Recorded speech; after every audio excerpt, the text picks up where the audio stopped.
Art, art, art, art, art. Kunst. Art.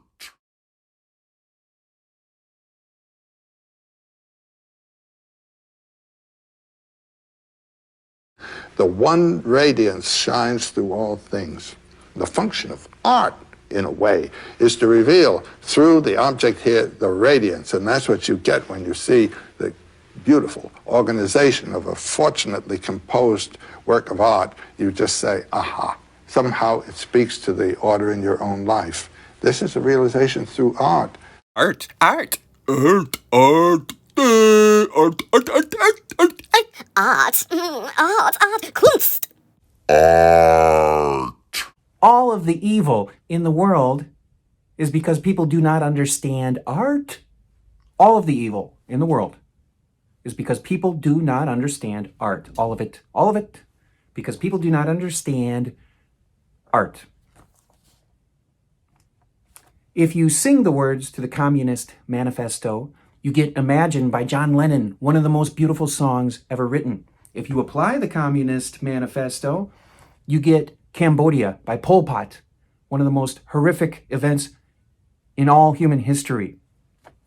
The mind of the artist and the mind of the sociopath are identical.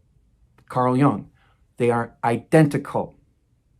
The difference is the artist paradoxically expresses his antisocial ideas through socially acceptable means, through a poem, through a song, through a film, through the theater.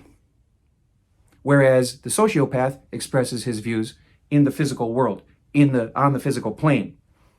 An artist expresses the word in the arena of the arts and humanities, whereas in the metaphysical, whereas the sociopath expresses the same thing, this idea that we are all one, unity, in the physical plane, and it results in murder and starvation.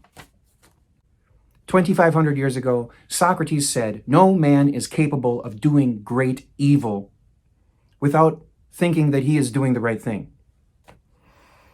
The attempt to make heaven on earth invariably produces hell. If you sing the words to the Communist Manifesto, you get Imagine by John Lennon. If you apply the Communist Manifesto, you get Cambodia by Pol Pot.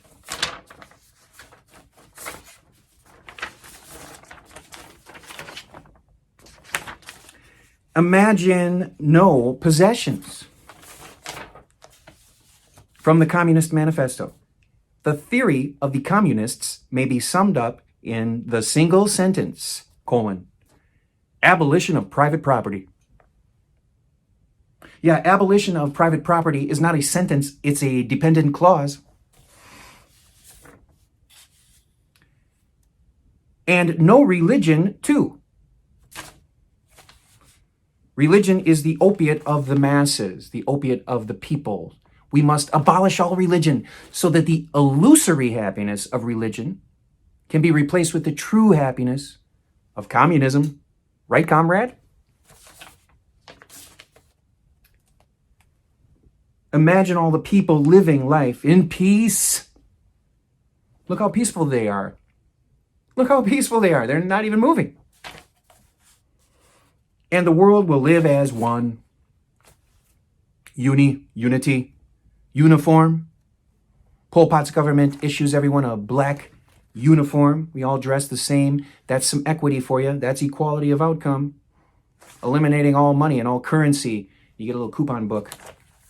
I get 12 eggs for the next month. Wow, that's awesome. Equity. But again, this idea of oneness, that we are all one, that we're all brothers and sisters, we're all equal. You find that on the stage. You find it in I forgot comedy. Bill Hicks, where he tells the joke about, what if there was a positive drug story on the news, right? What if there was a positive drug story? Today, a young man on acid discovered that matter is merely energy reduced to a slow vibration. We are all of one consciousness, experiencing itself subjectively. There is no such thing as death. Life is only a dream in which we are the imagination of ourselves. Now here's Tom with the weather, right? So what is the point of this? For one thing, when someone mocks you and laughs at you because you're writing a song on your accordion, or you're writing a song on your ukulele, or you're doodling in your sketchbook, or you're painting a picture, or you're writing poems, or you're laying down some dope beats and rapping, and they laugh at you and they say, oh, this guy thinks he's going to be a famous rapper. What I want you to do, or this person thinks he's going to be you don't actually think you're going to be an artist, do you? Well, and you're working in your sketchbook, just look at them and say, actually doodling in this sketchbook is the only thing that keeps me from hopping over this table and strangling you to death. All right, that should shut him up. You're not actually suggesting that if Pol Pot had just continued expressing himself through the arts, because he was a poet, and as was Mao was a poet, that people would have been, that people wouldn't have died. Yes. Yes.